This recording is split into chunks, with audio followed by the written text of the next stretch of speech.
জয় শ্রীরাম বন্ধুরা। ভারতের স্থলপথে বাংলাদেশের বাণিজ্য বন্ধ হয়ে গিয়েছে, তাতেই বাংলাদেশ কাত হয়ে গিয়েছে।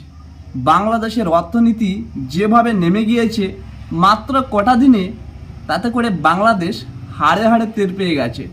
কি বলছেন এই ব্যক্তি, দেখুন সেই ভিডিও। ভারত আমাদের উপরে শুল্ক যুদ্ধে যে বাধাটা দিল যে আমরা স্থলবন্দর দিয়ে রপ্তানি করতে পারবো না, এতে প্লাস্টিক সবচেয়ে বেশি ক্ষতি করছে। গতকালকে যদি প্রথম আলো দেখবেন প্লাস্টিক পণ্যে 4.40 করোড় ডলার, হিসাব তো কোটি ডলারে, 4.5 কোটি ডলার প্লাস্টিক পণ্য সবচেয়ে হাইয়েস্ট। তারপরে হলো যে তুলা ও সুতা, অন্যান্য আরো কম।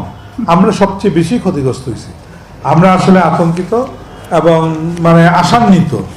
আসলে হয় কি, আমরা যে মালটা এক্সপোর্ট করি, এক্সপোর্ট তো এমনি হয় না ভাই, কোন ইম্পোর্টার থাকে। সেভেন সিস্টার্স থেকে অনেক ইম্পোর্টার আছেই, বলেই তো আমরা এক্সপোর্ট করতে পারি। এবার বুঝতে পেরেছেন যে বাংলাদেশের অবস্থা তাহলে কেমন হতে চলেছে।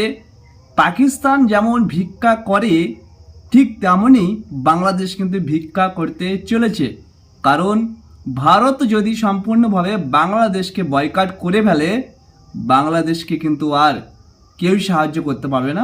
বাংলাদেশ ভাতে মরে যাবে।